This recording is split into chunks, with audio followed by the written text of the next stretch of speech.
साम्राज्य न्यूज, सामान्यांचा असामान्य आवाज. सेटूचा 55वा वर्धापन दिन जल्लोषात साजरा. वर्ग संघर्ष हा श्रमिकांचा आत्मा आहे. कॉम्रेड नरसय्या आडम मास्तर. कोट्यावधी श्रमिक असणाऱ्या भारत देशात संघटित असंघटित उद्योगधंद्यात काम करणाऱ्या कामगार कर्मचाऱ्यांना कामगार कायद्याचे लाभ व त्याचे न्यायिक अधिकार मिळवून देण्यासाठी 30 मे 1970 साली सेंटर ऑफ इंडियन ट्रेड युनियनची स्थापना करण्यात आली. या सीटूच्या माध्यमातून अनेक कामगारांना त्यांचे न्याय व अधिकार मिळवून देण्यासाठी संघर्षाचे विविध साधने आणि माध्यमे वापरून वर्ष संघर्ष उभा करण्यात आला.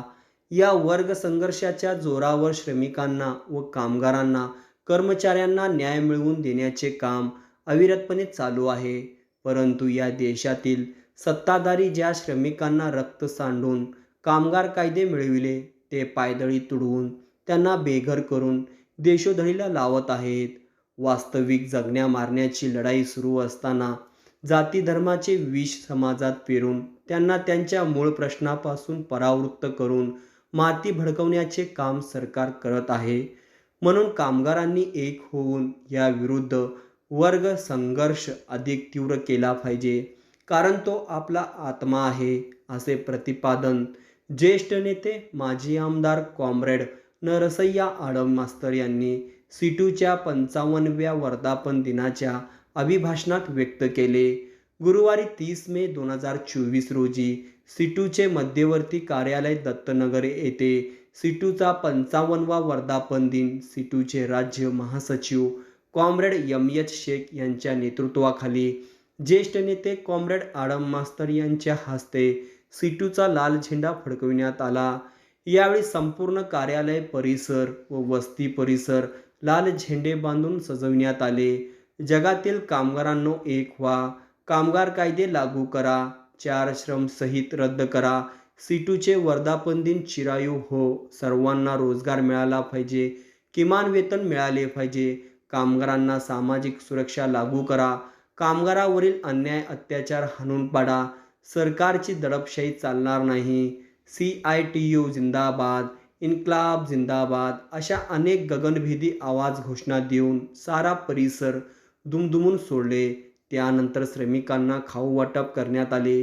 यावेळी सोलापूर प्रजा नाट्य मंडळ कला पथकाचे शाहीर प्रशांत मॅकल, अरुण सामल, विशाल पवार, चंद्रकांत मंजुळकर आदीच्या समुदायाने क्रांतिगीत सादर करून वातावरणात स्फुल्लिंग चेतावले. यावेळी नसीमा शेख, रंगप्पा मरेड्डी, शेवंता देशमुख, सुनंदा बल्ला, युसुफ शेख, सिद्धप्पा कलशेट्टी, शंकर म्हेत्रे, विल्यम ससाने, नरेश दुगाने, दाऊद शेख, दीपक निकंबे, सनीश शेट्टी, अमित मछले, वीरेंद्र पद्मा, सलीम मुल्ला, वसीम मुल्ला आदीसह सीटूचे सर्व कार्यकर्ते उपस्थित होते. या कार्यक्रमाचे सूत्रसंचालन व आभार प्रदर्शन ॲडव्होकेट अनिल वासम यांनी व्यक्त केले. कामगार, शेतकरी आणि मध्यम वर्गाचं राज्य आणण्याचं त्या ठिकाणी आपल्या कॉम्रेडनी, कार्यकर्त्यांनी, जनतेने शपथ घेतली आणि आज जवळजवळ 55 वर्ष उजाडतात त्या शक्तीच्या आसपास सुद्धा आपण पोचलेलं नाही आहे.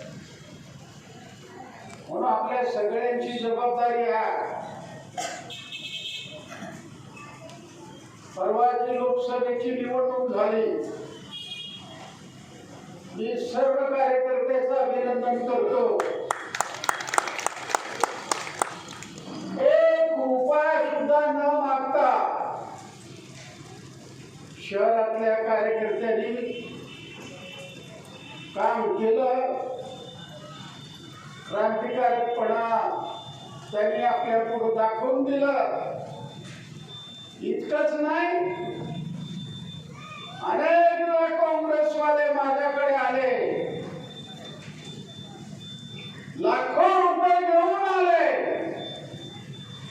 त्यांना मी सांगितलं, लाल झेंड्याला विकत घेणारा माणूस अजून जन्माला आलेला नाही. कोणाचाही 1 रुपया न घेता कार्यकर्त्यांनी जे स्वाभिमान दाखवलं, लाल झेंड्याला तुम्ही खरी सलामी दिली या लोकसभेच्या निवडणुकीमध्ये. आता आपल्या पुढे दुसरं आव्हान येणार आहे. मी परवा मुंबईला गेलो, काही IAS अधिकाऱ्यांनी मला सांगितलं 22 ते 26 ऑक्टोबरच्या दरम्यान महाराष्ट्राची विधानसभेची निवडणूक होण्याची शक्यता आहे. आपल्याला इंडिया आघाडी जागा सोडेल या भ्रमावर राहू नका. आतापासून त्यांचे कट चालू आहे.